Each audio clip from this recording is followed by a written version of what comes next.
Thank you all for joining us today. Appreciate you coming out in the rain on this Wednesday evening. I'm Kai Haley. I'm one of the creators of this series. As many of you know, we started this series with the intention of creating a space for the design community to come together and explore the role of design in crafting the future, particularly a future that we all want to be a part of. So today's topic is one of those tools and skills that is really critical and helpful for a designer to do that. And I know I'm personally very interested in learning more about how I can add this to my practice and improve my own listening skills. So I'm very excited to have with us today Daniel. When Daniel and I first met, we immediately bonded over our passion for using design to solve real problems, real meaningful problems in the world, and the potential for design to really make the world a better place. He is the founder of Make Good, which is a studio that basically focuses as an experience design studio dedicated to bettering people's lives and the planet. So he's focused in this area. He's produced a wide range of works, from screen-based experiences to objects and installations and spaces, a multi-varied individual. He's collaborated with organizations like IBM and Google, Under Armour, Cooper-Hewitt Museum, the Venice Biennale, along with a bunch of other notable folks.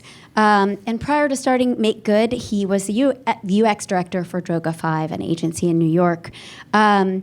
And he teaches at RISD and a number of other places, and will be teaching this course at Columbia in the spring. So he's got a lot of great content to share with us today. And with that, I'm going to hand it over to Daniel for Design is Listening. Please welcome him. Thank you. Hey, can everybody hear me? How's everybody doing? All right, now we're doing this. This is getting really, really exciting tonight. Good news is, I'm here. I'm going to do a bunch of talking. You're going to learn a bunch of crazy stuff, maybe stuff you already know, some stuff that you don't. The bad news is you're also going to get involved.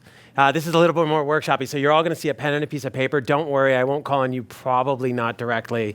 But we are going to get involved in this. This is a participatory activity. You can think of it as like a workshop-y type thing. And I'd like to first say thanks to Kai and everybody at Design Is. This is a great series, and I'm super pleased to be here and have a chance to participate. So what are we talking about?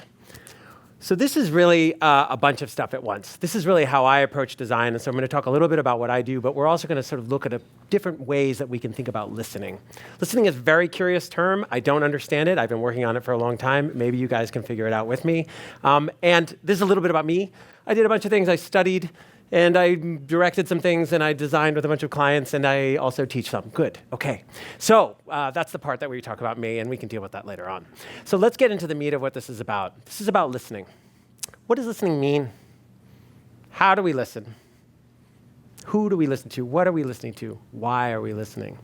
The core of that word is very troublesome to me. I started originally as a sound designer in my youth, and I extended out into interaction and obviously all forms of engagement in design, and I've really never fully gotten to a conclusion here, but I enjoy asking the question a lot. So is this listening? I just go out and just like, you can almost hear it, right? It's gorgeous. I took this myself recently, and it's a very lovely little photo, and we can almost hear it, right? Is this listening? What does it mean when we listen to nature? We can almost imagine this is sort of a typical way we think about listening. Or we go to like a baile funk party down in Rio, get it, some dancing, do some stuff, use this wall of speakers, and we can imagine that as listening, right? But what does it mean when Watson listens? What's Watson listening to as it crushes everybody at Jeopardy? Or what are these two Google Homes battling with each other listening to? Are they actually listening to each other? Are they listening to a set of conditions? Who made them listen? How do we listen? And of course, what does a drone listen to? This particular drone can also kill you. What do we listen to when we listen to ourselves over and over and over again in our little echo chambers? What are the conditions that are produced out of that as well? So I really started to get into this question of that, but it's just not enough for me to ask the question I also want to make. So this is my mantra. Listen to yourself, design. Listen to another, design. and learn to listen to many and design. And this is my project, and I hope that you are okay with going through this with me a little today. So, that was a lot. Woo! All right, it's not that bad, don't worry. First part of this is kind of the tough part. How do we think about listening? What is listening? A lot of people think, okay, listening is hearing. I hear a bunch of stuff and I'm listening to you. I'm listening to you right now. You are saying things and I'm hearing. Great. And that's an important part of listening. But what is hearing? And is it the same as listening? So waves are everywhere. Waves travel through space and time. And if you are on Earth, there are always waves hitting you. If you're in outer space, there are not always waves hitting you. But most of us live on Earth. In this room, I would gauge pretty much everyone. And some we hear with our ears, like this LRAD, which is a sound cannon that you can see behind it. And some we don't. This is SETI. And these are waves, microwaves, that we can actually hear, interpret, turn into sound again. Well, let's get into the nitty-gritty. Let's do this. I am not a medical professional in any way, shape, or form. I have no rights to talk about this in any professional manner, but I will give you a quick overview of what happens. There are waves. They're around you.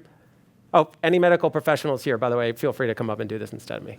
But this is what happens. Some waves are coming around you, and actually, they kind of get channeled. They hit your head, they hit all different parts of your body, but they get channeled, they get funneled down through your ear canal, ta-da, to your, anyone? What? Yeah, eardrum, very good. That was really quiet. That was really like designerly. Okay, so they hit your eardrum, right? And there are these three bones that are active in your eardrum. And one of those three bones, the one we're gonna hang out with a little bit, is the stapes, and that is sitting in this kind of mucous membrane kind of in touch with your cochlea. This is your 3D inversion of your cochlea. Yes, that's in your head right now. That's this guy. Right here in your head. Oh my gosh. And what happens with the cochlea? The cochlea has all these little cilia, little micro hairs. And some of those hairs are dedicated to high frequencies, and some of those hairs are dedicated to lower frequencies. And when the sound hits them, they activate and they go magic. I don't know what really happens, but electricity happens. And it sends that into your nerve and goes into your oral cortex, and your brain recognizes sound. Amazing. That's happening while I'm talking to you right now. How many of you knew this and way better than me already? Show of hands, it's okay.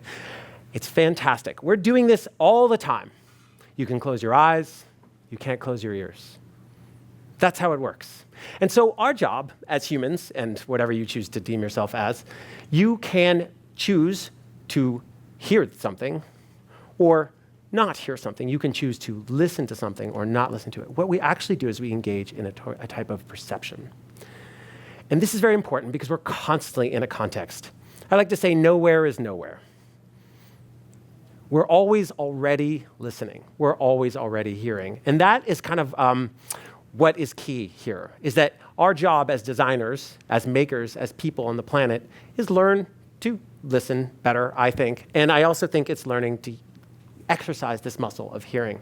So, yay, that was pretty painful, right? I don't think so. I think the painful part's about to happen. Grab a piece of paper and a pen. We are going to do our first listening exercise together. Yes, piece of paper and a pen. If you don't want to do it, that's okay, but everybody will look at you and, it'll be socially awkward. Okay, great. So, here's how this one works. And I'm going to do this real strict-like because we're on video and I like to be, appropriate. One of the things we're going to do is one of my favorite exercises. And today, by the way, if I talk too fast, it's probably not going to change, so I apologize. That's just how it is. I live in New York, and this is how it goes. So what I will tell you is that if you have questions afterwards, please feel free to hit me up. So listening exercise number one. I'm just going to tell you a little background on this.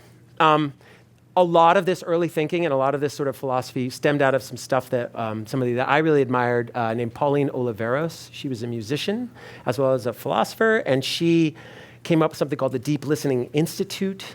And a lot of her work was meditative. She would get us to do what's deep listening, which is really listening to how we listen. It's very meta, listening to how we listen. But I actually really liked it. And you would go away for a weekend and you would just listen. And so a lot of the start of this project came out of early work on that.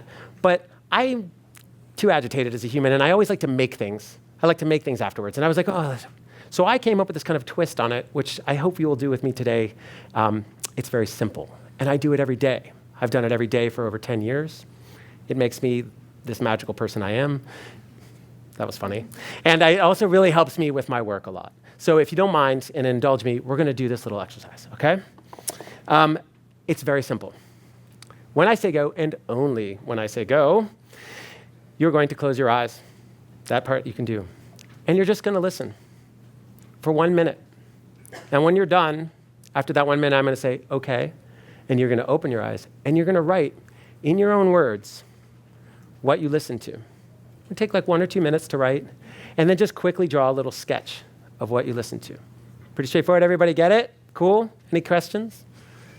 Okay, so it's just going to be 1 minute, and then I'm just going to say, okay, and there we go.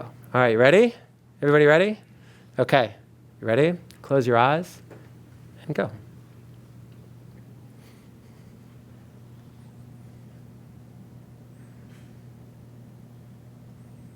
Okay, open your eyes.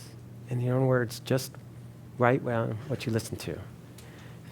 Take a minute or two to do that, and then just draw a little sketch. Okay, all you amazing designer, artists, creative and non-creative and amazing humans. That's fantastic. You can do this every day. It's wonderful. Now, I have a favor to ask. This is going to be the painful part. Would anybody mind? Oh, here's a trick. I'm going to ask for something, and you kind of got to do it. So would anybody mind just reading what they wrote aloud? And here's the trick. You have to read exactly what you wrote. No, if you can avoid any likes or ums or embellishments or anything. Would anybody be willing to say that in front of this room? Don't worry. Well, we won't. Yeah. Oh, gosh. Many volunteers. All right. We'll start with you in the front. Sorry. Yeah. Go ahead. Yeah. Oh, there's a mic. We're going high tech. Great. Okay. I wrote, my own ankle nervously rocking and popping, sighs and exhales from a long, hard day. The HVAC kicking on and everyone's quick inhale because they reacted and noticed it. Glass clinking somehow. Fantastic. Amazing. Incredible. So much good stuff. We're going to have someone else, and then we'll do a little bit. Yeah. Oh, somebody way in the back? Because people in the front are just like, they're like, oh my gosh. All right. There's some folks in the back. Yeah. Cool. Oh, all the way in the back. All right. Represent all the way in the back. Way to go. All right. Okay. I just did birds. HVAC, plates, breathing, thinking. Thinking. Fantastic. I don't know what that sounds like. It sounds amazing. All right, one more person. Oh, somebody all the way in the front. How painful for you to run all the way up? Oh, no, over there. Okay, great. Thanks. Thank you so much. Yay. Yeah, fantastic. Okay. Obedience, air circulation, providing us air, fidgeting, bodies are dynamic, sanctuary from the busy city. Amazing. So this is just from the few minutes of listening to your context. First of all, a round of applause to everybody that volunteered. Also to yourselves, good job. This is amazing. And from this, we can get this incredible opportunity as designers. First of all, who said pop? You said pop. Pop is onomatopoeia. That's our closest we can get to what a sound of something is as it is, the das Ding and seek, the thing unto itself. Oh my gosh, pop. What an awesome word, pop. There's so many great words like that, and we struggle and we fight and we claw at trying to use and describe things with sound and words because we can never get close. And that is the beauty of this exercise too, which is there is no semiotics of sound. You get to make your own language up. You get to write it for yourself. It's yours. Just as a design language is your own, so too is the sound design language, or the language you use to perceive your environment around you. Yours was fantastic too in comparison to some of the others, in that you started to expand and go further and envision, and all of you took on sort of this kind of embodiment of the sound itself too. This is what I use to write.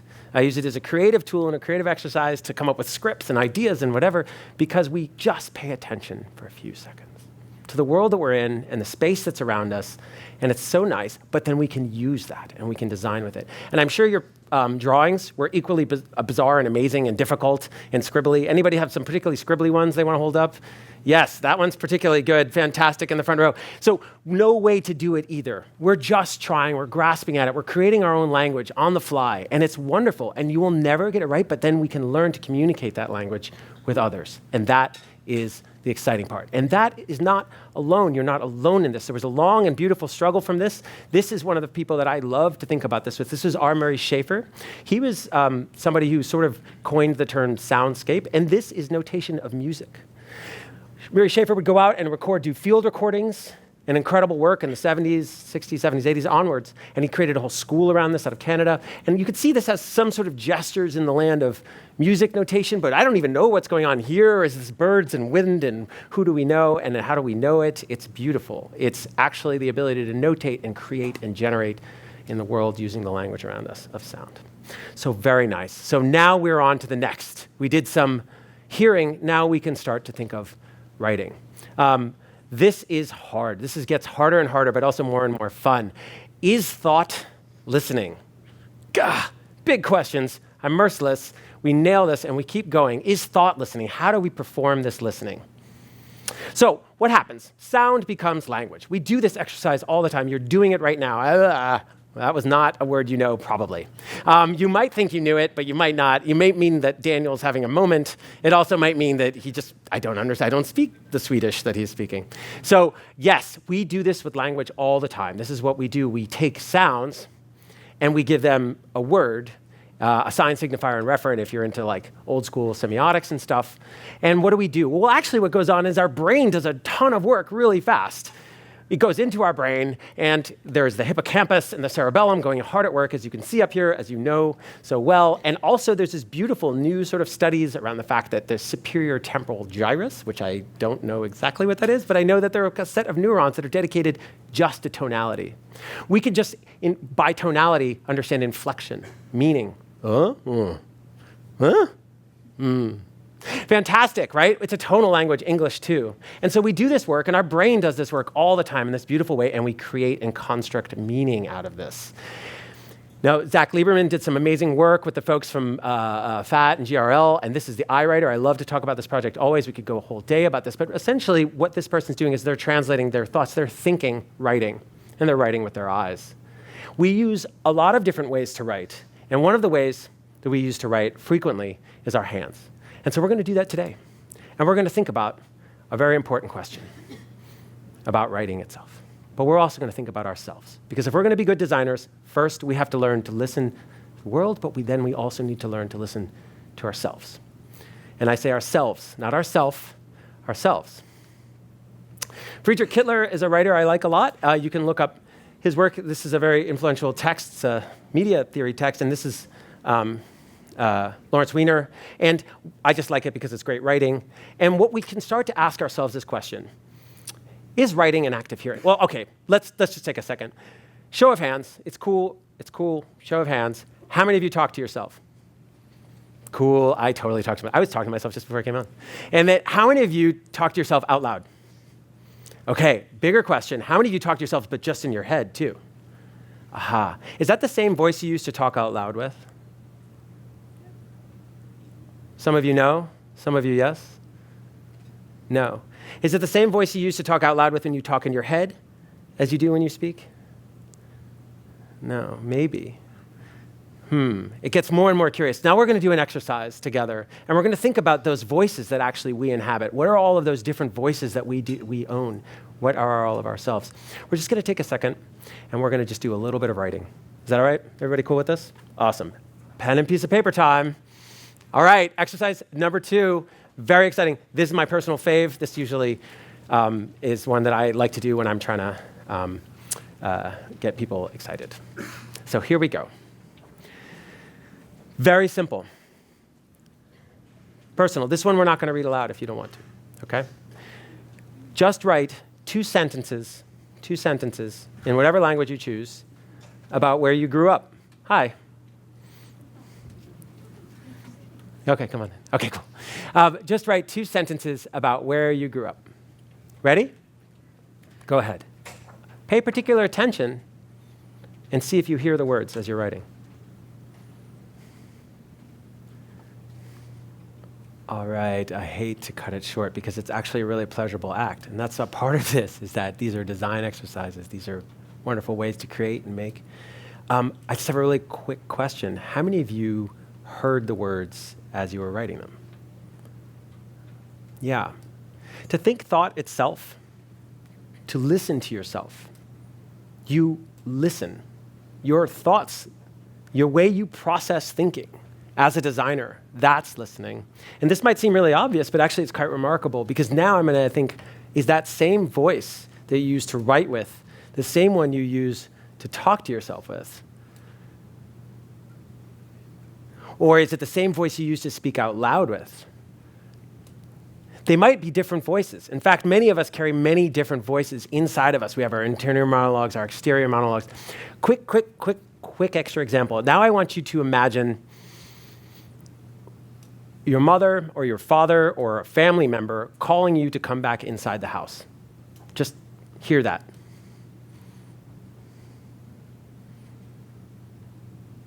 Do you hear that?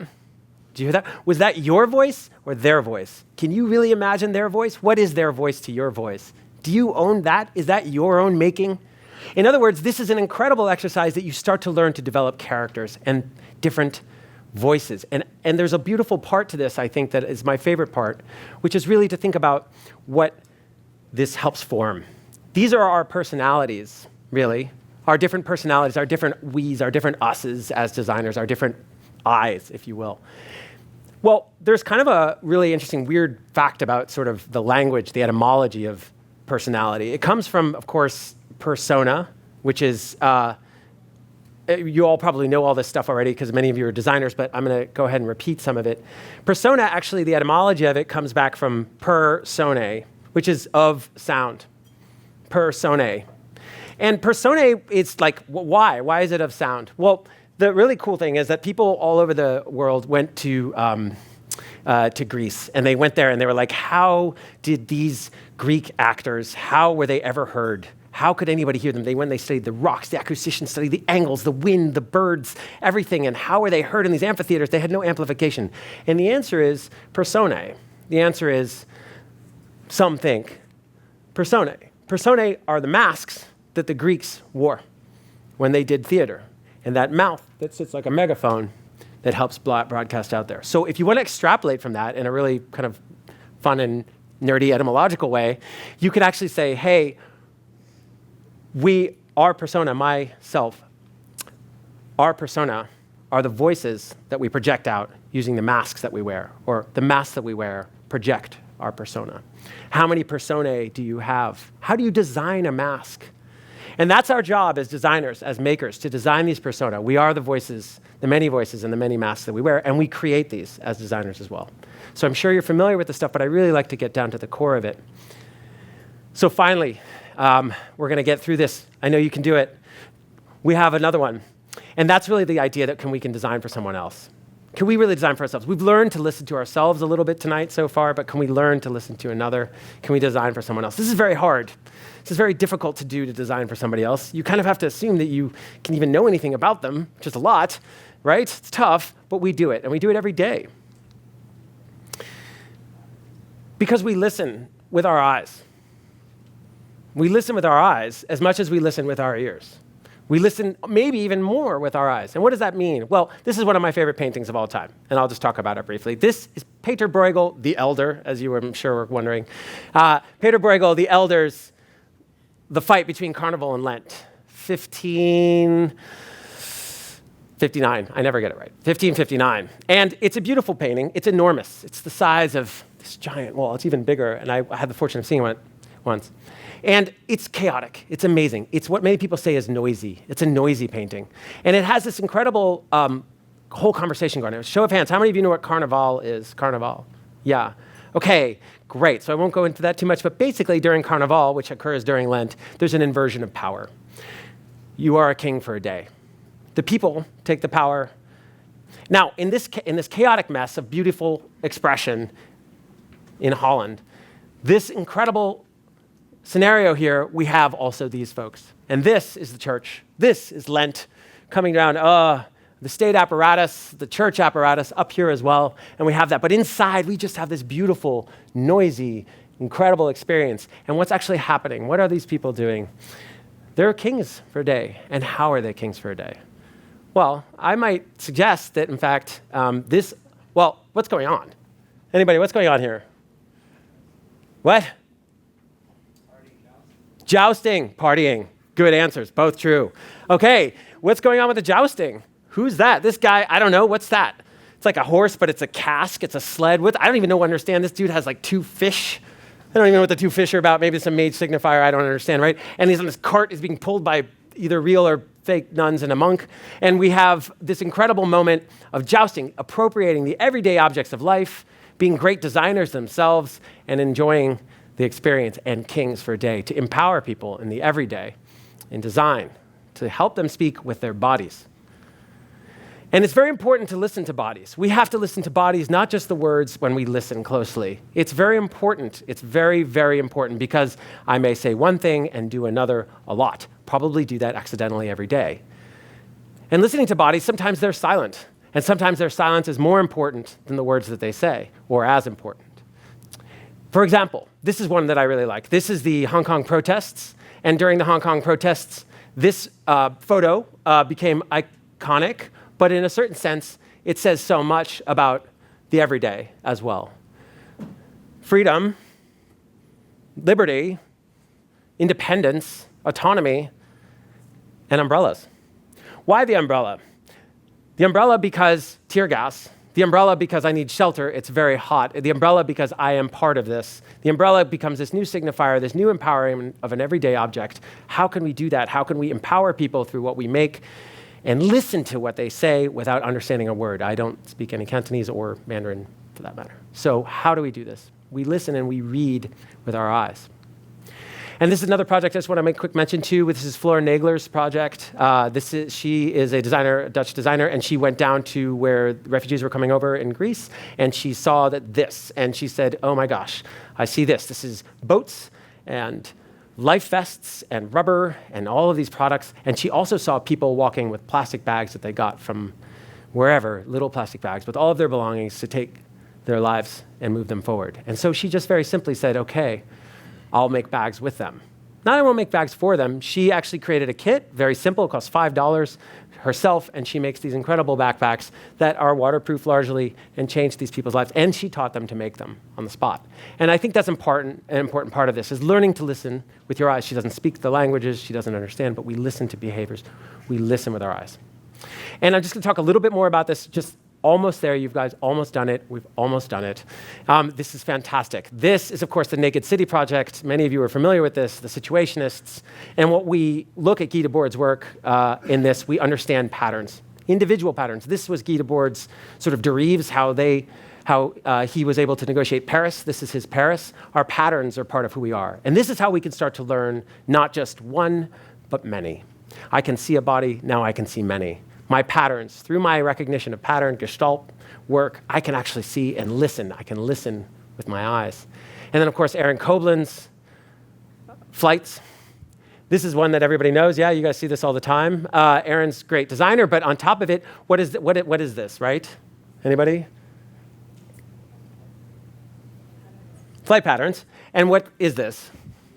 Yeah, but we derive geography, spatial characteristics, time-based spatial characteristics just from the bodies flying through space over time and a giant tin can in the sky. It's amazing. This is incredible. And this patterning we need to learn to listen to, but we need to listen to it well. We need to do it efficiently, and we need to do it with care. This is a great project. It came out of Google. I'm not kissing Google, but I actually think this is a great project because they course corrected. I think they did something that was really important. They did an ML project, a machine learning project, where they asked, crowdsourced out shoes, and people drew tennis shoes, and that's fine. But then the machines learned that shoes are tennis shoes and not high-heeled shoes, and they said, oh, my ML, my database, I need to put some human back into that. I need to course correct, and I need to know what I need to do in order to make this be a better system. We need to acknowledge ourselves as designers, acknowledge our bias in the systems we design, and we can course correct, we can make better systems. So systems design is just as important with this. A good listening is listening to your systems. And that's also included with sort of works that Clement Valla and some other folks bring up, which are these edge cases. Everybody loves a good bell curve. It always looks so cool. It's just like bell curve. And it's really nice. And you have this big chunk of stuff in the middle, which is like best practices and the norm and what you're supposed to do. The important thing about the bell curve is it goes forever. It never touches zero.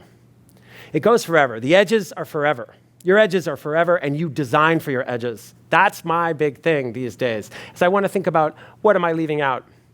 Because those are my biases. Who am I not listening to? How am I not listening to them well? So this is my kind of personal project in my life and what I work on. Whew, it was a lot. We have one last exercise for you. Fantastico. Great. First of all, is this too painful for anyone? Is this okay? You're sticking, it's okay so far? Yeah? Okay, good. Because if it's too painful, you still only have one left. Okay. This one, unfortunately, requires you engaging with other human beings. I hate to do that to you. It seems really unfair. It's a struggle for all of us, really, especially designers. But I will tell you, this is an opportunity. This is one of my favorite ones. It's super weird. It's one of the weirdest ones. Okay. Turn to your left, and if you're on the end, go find somebody. Everybody pick one partner, okay, to your left.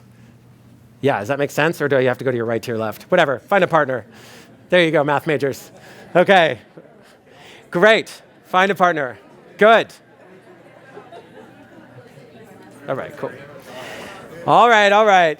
That's enough rabble-rousing from the rabble and the rousing. Okay, riff-raff. All right, fantastic. I'm really excited that you all have now made a new friend. That's part of this project. But also, okay, well, we can just call it here. No, I'm just kidding. Okay, so what we're going to do right now is kind of weird. We're going to do this, and I just kind of try to be clear. I always mess this up a little bit. Hoosh magoosh. That's my word. Okay, cool. Each of you are going to make up a word. Do not tell the other person what your word means. Know what your word means. Do not tell them what it means. Now, adding to the flavor of this, we shan't forget our bodies. You may express yourself freely as you say your word if you so choose. You may demonstrate your new word. Does everybody understand? I tell you a word. The other person tells me what it means. And then you can discuss it. And then we trade off. Does that make sense? Oh my gosh, everybody got it. Anybody not got it? I'm totally cool with that. Okay, cool. You're just playing with me, aren't you? Yeah, oh my God, it hurts. Okay, thanks. It's all right. She's from New York, I can handle it. That's all right, it's fine. Okay, that's right, all right. So, when you're ready, first person is gonna tell the second person their new word, and the second person is gonna tell them what it means. Okay, you ready? Go for it. Hey, in the back, you're awesome. Okay, guess what? First of all, you're the best group that's ever done that. Give yourselves a round of applause. Oh my God, I know. How much fun is that? You get to make up words. How many of you guessed the other person's word? Okay, cool. It's okay if you didn't. It's actually great if you didn't. It's totally great if you did. How many of you used your bodies to try to express it, to try to help? Yeah, we do that all the time. It's how we talk. It's how we engage. It's how we have to learn to listen to bodies. And so that's really what I want to say is that you guys are an amazing group. You did all 4 exercises. There are 12. You're only halfway there, or a third of the way there. We won't be doing those today. We're going to get into something which I, kind of ask your forgiveness a little bit, but also just sort of a little patience. I'm going to show you how I use some of these techniques. And I'm going to show you a project that I kicked off here at Google and that I'm still running with, if that's okay with you. Is that all right? All right, cool. I don't have a lot of time, so I might go a little bit fast. I apologize. Okay, so now we are on to designing. You have done so much. You've learned to listen to yourself. You've learned to listen to another. You even really listened to another, and even many potentially, because boy, were you a beautiful, chaotic, noisy mess in here. It was fantastic. Well, let's talk a little about what design and listening is making. Listening to design experiences to help others listen and design experiences, to help create a system of listening better. Let us help people listen to each other and the world better. That is the project for me. And so I have not fully succeeded, but I've made a lot of gestures in the right direction. I hope. This is a recent piece. This is actually something I like to talk about, and this is for the Seoul Biennial of Architecture, and what it is a dome that you go inside of, and we shot LiDAR, which is how cars and other things see, and we use that LiDAR to create a film about a self-driving vehicle that is lonely. Humans are gone. It's wandering soul, looking for meaning, and looking for more, because AI needs us just as much as we need AI. And we also need to understand that we create these things, and they're based off of us. And this piece is very enjoyable, but also very sad, and also very new. So I'm very excited about it. It looks a little bit more like this. As you can see, it's very large. And we positioned it so that your eyes would be at the eyes that you would be were you to be the car. You are the car. You are the LiDAR. It's VR, but for groups. I love a good VR goggle set, like anybody else does, but I do like to be able to share experiences as well. There's another project where sort of the listening technique that we said is, well, that one was about how could AI listen to the world around it when there's no humans. This is kind of like more, how can we, users learn to listen to objects themselves, to the process of design. It's a very design-centric project. This is the Cooper-Hewitt Museum in New York. And these tables, I worked UX director for a while at local projects, and we did these tables. But more importantly than the tables, we like to talk about the pen. Because the pen is one of the things that I think is really the best work that we can do as experience designers. The pen says, yes, I'm going to do this thing, and it gives me a unique identifier that says whatever I do is part of me. And what that does is it says, here is the long tail of the journey. This is a moment in that time, but the long tail of the journey. And you come in, you get your pen, you design. You learn about the objects just by sketching, you engage with walls, you engage with things. But afterwards, you carry that experience with you online, that unique identifier, that extended journey. It's part of who you are. And it becomes part of who you are as a designer, as a maker, and thinking through that longer journey, learning to listen to people's entire lives. That's what I really picked up from this and what I really enjoy the most. Along those same lines, it's sort of not listening in the traditional sense. This is a project that I did at Droga 5, and what this one is kind of very straightforward. It's pretty direct. This is Giselle Bunchen. She's traditionally a model. She decided to become more athletic, and she was part of this project called I Will What I Want. And the idea was that will beats noise, that signal to noise. I will focus in on myself, and I will ignore you. So what we did was we took a little video, we put it on the internet, and then we listened to what people wrote about it in social, YouTube, and aren't people friendly online? Huh. So all these wonderful friendly comments, and all these not so friendly comments also, coincidentally. And what we did is we mapped those in real time to the space. This is in WebGL, and she's rotoscoped out, and actually these are real-time tweets being put into the background there. And on top of that, she ignored it. She said, I'm going to keep going. I beat this. I don't care about the noise. And we even went further and we did sentiment analysis. These are negative tweets and negative, social, and positive, and you roll over and you see what you get. Emotionally, she says, I'm through this. I ignore the noise. I listen to myself. And along those same lines, one of the fun projects and kind of more bizarre ones, because I thought it was never going to work, and it totally did, is the rock clock. So there's this guy, Dwayne "The Rock" Johnson. He's like a big dude, and also very nice. And he wanted to do something. He wanted to create a brand for himself. So Droga went and we created a brand for him, and in part of that, he also wanted to create an experience. And we created this experience of a clock, an alarm that would, Dwayne "The Rock" Johnson will wake you up in the morning. You will get the F out of bed. Okay, so what do you do with Dwayne "The Rock" Johnson? Well, you actually also can set some goals just like he does. And he will wake up, and we created a CMS, so we could add new content and all these things, but really it was very direct.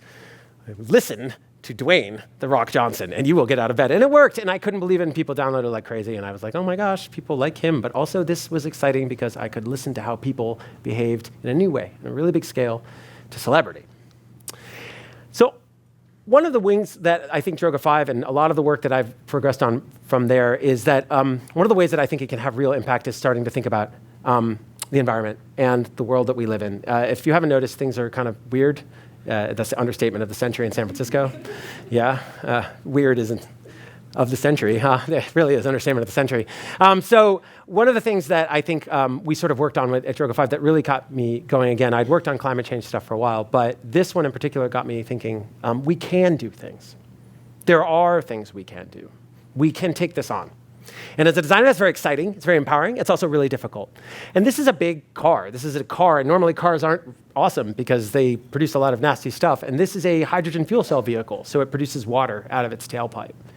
And it's made out of water and splitting that. And that's what hydrogen is. And so I was very excited about this project. But there's a challenge with this. This is the Mirai. It's Toyota. It launched. It's a thing. There was a challenge, which is infrastructure. You have to have hydrogen fueling stations. And so, the Toyota people are like, we're going to invest a ton of money in this, and we're going to do this thing. And I said, yes, let's do this thing. Let's do this. Let's take this on. But how do we know where to put it? How do we know who wants it? So very simply, sign up.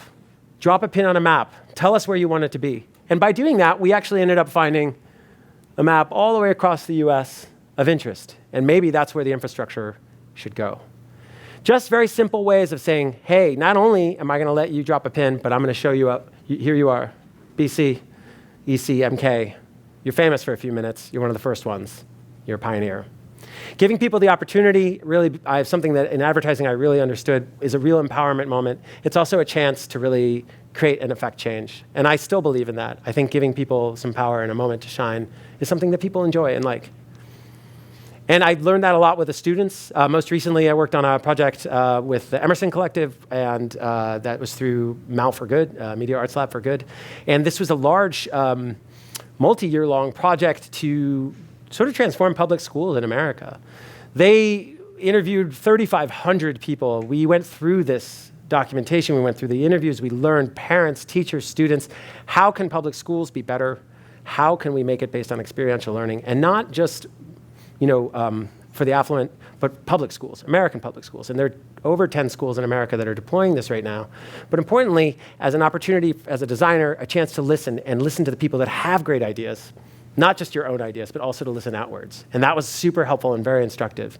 And we created a big campaign, which has all of these things like a website that you could participate in, and all this. They bought an hour of TV on all the channels had like DJ Khaled and all these people, and it was amazing. And people got very excited about it, and they got excited about it because they were listening to new voices, to young voices and old voices talking about one of the most critical issues facing our time, which is good education. And this has been what the work I've been doing with Make Good. And Make Good is when I left Droga 5, that was one of the first projects I did. And this is another project I did while there, but also have continued afterwards, which is Tree. This showed here actually at a Design Is simulation. And this is a great project. It's VR. And the reason I show it is a little bit of sort of my current work, and it sort of added extra fuel to that, as it were. This is a VR project where you yourself become a tree, but with the team, which is really the new reality company, which is Winslow and Militia. They were so open. They were so open to ideas, and they were so open to sort of thinking through that longer journey. So I went back and I was like, well, what is the journey of VR? How do we experience that? Normally you go and you put on a headset, it's kind of, good, bye. No, in this case, you get a seed, and that seed is yours, and you plant it. And then you become that seed. And afterwards, you get a seed, and that seed has a unique identifier on it, again. And that unique identifier is your name attached to the web, and there you are, you've contributed. And if you choose to donate, you can donate and actually help to charities. To me, the call to action here and the real KPIs that people like to talk about, what are the results that you get, are all the donations, the incredible donations that they produce. Not the numbers, thousands of users that have tried this, but actually the tail end. And it's a great project, so I encourage you to check it out. It might show up here, and I think it's all over the place, so it's very nice. IMAXs and things like that. So, cool. Here's where we are. Meebs. This is it. This is what I'm working on now. This kicked off here in a year and a half, I want to say almost 2 years ago. Oh my gosh. Yes, this is my life to a certain extent. I run Make Good, and I have a small startup called Meebs, and Meebs is Meebs. That's Meebs. Welcome to Meebs. Cool. So we have a problem. I don't know if you guys have noticed. I don't like to think of it as a traditional problem. I like to think of it as a solution opportunity. That sounded very corporate, but the truth is, it really is. This is how I think about climate change. Less CO2 makes a happier planet. That's the way I like to think about it. Less CO2 makes a happier planet, and we can do that. We can do that hard work if we want, but there's a challenge. It's complicated. There's no real rewards. I don't have any immediate rewards. I don't get anything back, and there's not a lot of fame that comes from it. Okay, so welcome to Meebs. Meebs is your digital friend to make your life a little bit better, but make good decisions, make the planet better every day. I'll get that right someday. So Meebs, very simple. It tracks your carbon. It tracks your carbon output in a very simple way. It just says, hey, you want to buy this? That's cool. That's fine. But this might be a little bit better. And all that we take care of on the back end. It's an app, and it's a browser plugin for shopping, and it helps you along the way. And if you buy the right stuff and you make the right decisions, you make also a happy Meebs, which is very nice. And it's a very complicated problem set. It's very hard, and we've been working really diligently to get the right data and working with the right scientists and the right folks to filter out how to do this. And it's been a great journey so far to do that. And now I'm knee-deep in this in New York. Come visit me. Come hang out. We can work on it together anytime you want. And I have to say, thank you so much.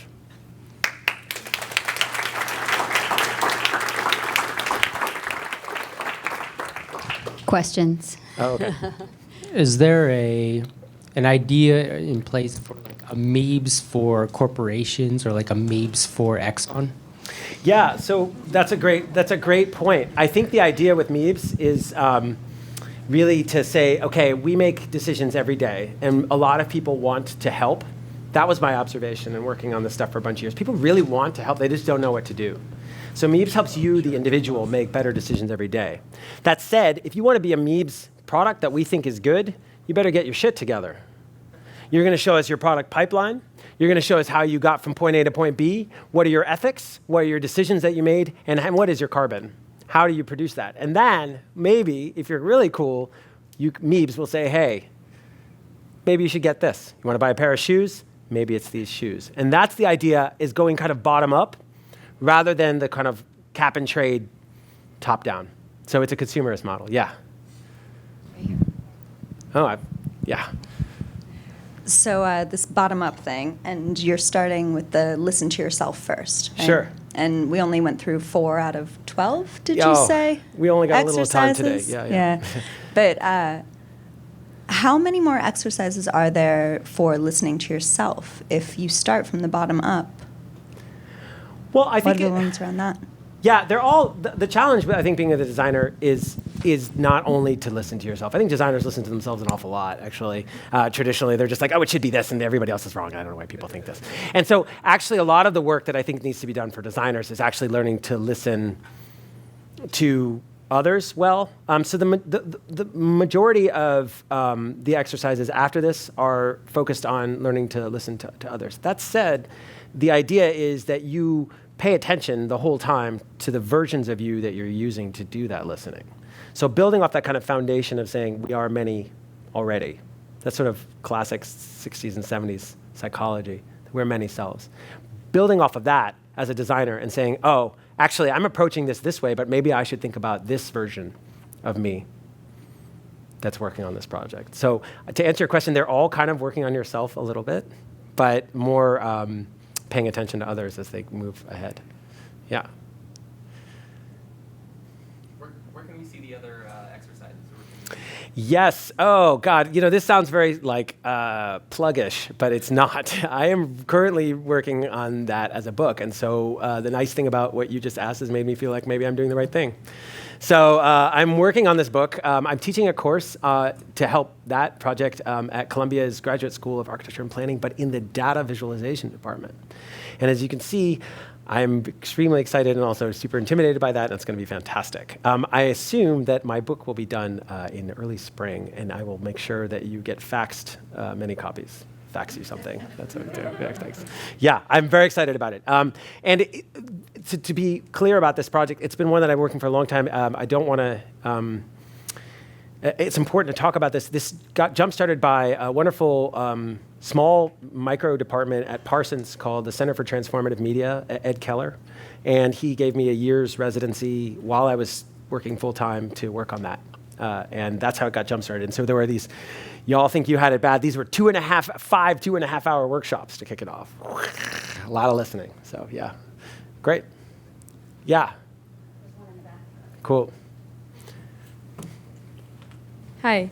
I have 2 questions. Yeah. How did you choose, for Meebs, how did you choose or why, I guess? Why did you choose to embody Meebs as like a character versus like just like a tracking of your like product's carbon footprint? Yeah. And then the second question is, how do you choose your next project? Because I know that, like listening is like a consistent thread throughout all of them, but they're pretty disparate. Yeah. And so just like, if you can say a few words about your process. For sure. Well, the first one first, if I can get it right. So Meebs is super simple. Meebs happened during design sprint, so it happened really fast, and Meebs is very simple. Meebs is all about me. It's about Meebs, and that's pretty it. That's a kind of dumb thing to say, but that's actually how it started. And the little character came out, a wonderful designer kind of came up with this sort of modified electric plug that kind of came to life, and that's really how the character came to life. So we brought that character to life partly because a lot of this stuff seems really daunting, and we wanted it to feel kind of light And also to be something that you would want to have around and engage with. Keep your meebs happy, Tamagotchi style. So that's part of that. As far as my own work is concerned, I work in a very, like, if you're looking for method to the madness, there is. It's very minimal.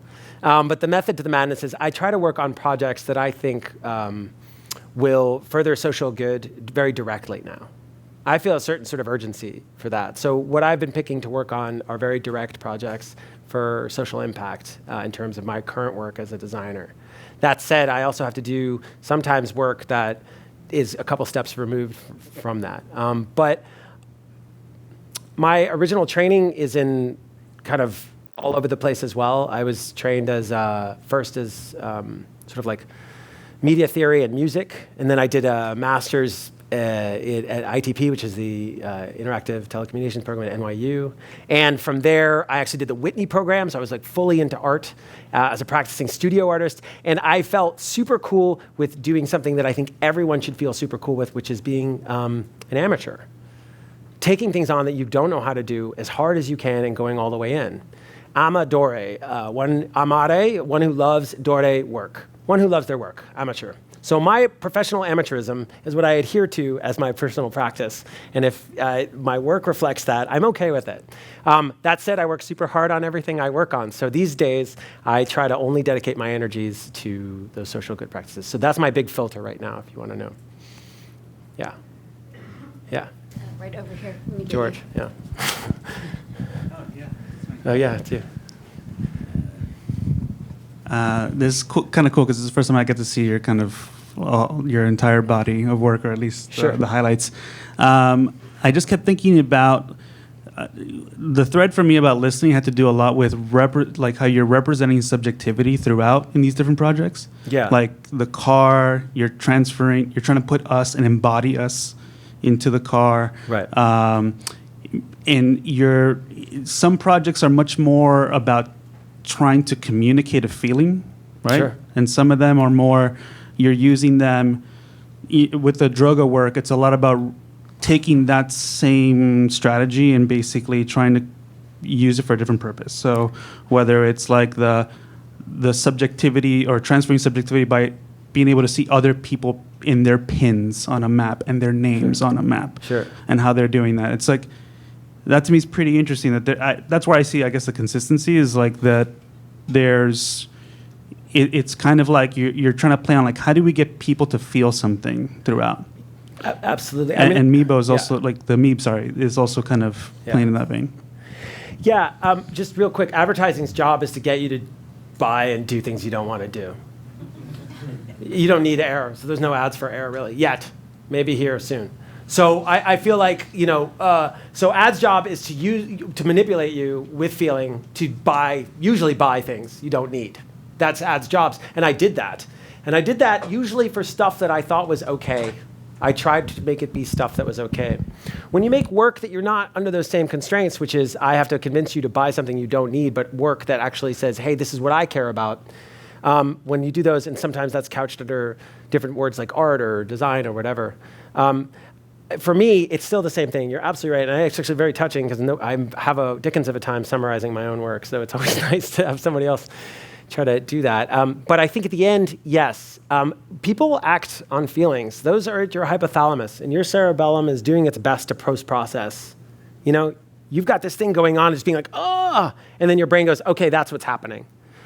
That processing is always happening after, and you can't outthink your feelings, as some people once told me. So working with that and utilizing that as a framework for designing is one of the main reasons that Meebs came about, because what I noticed was that people had a lot of feelings about this, but no place to direct it.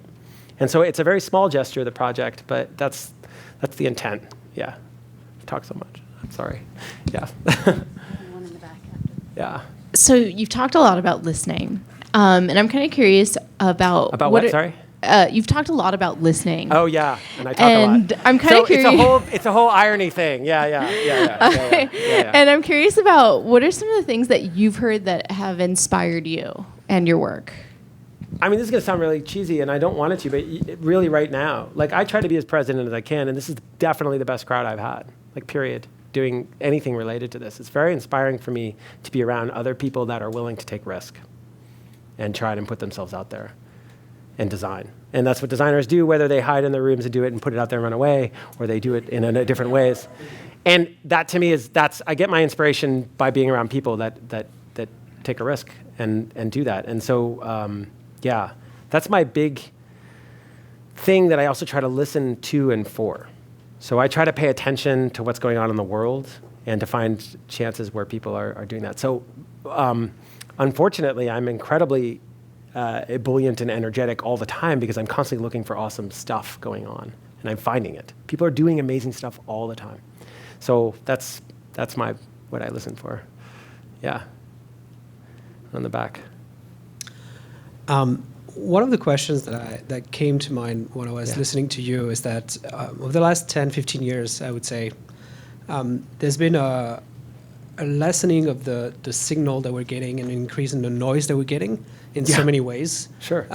And the way that we listen, as you were mentioning, to bodies, and the way that we see things in so many different facets of our lives, whether it's work, interpersonal, and so on and so forth, has just become harder and harder because we don't see people as much anymore. We just hear some things, we read some things more often than not, and it's made our lives harder, I think, as individuals. Yeah. What are some of the call to actions that you would have for us designers on how we could shift that paradigm and how can we do better?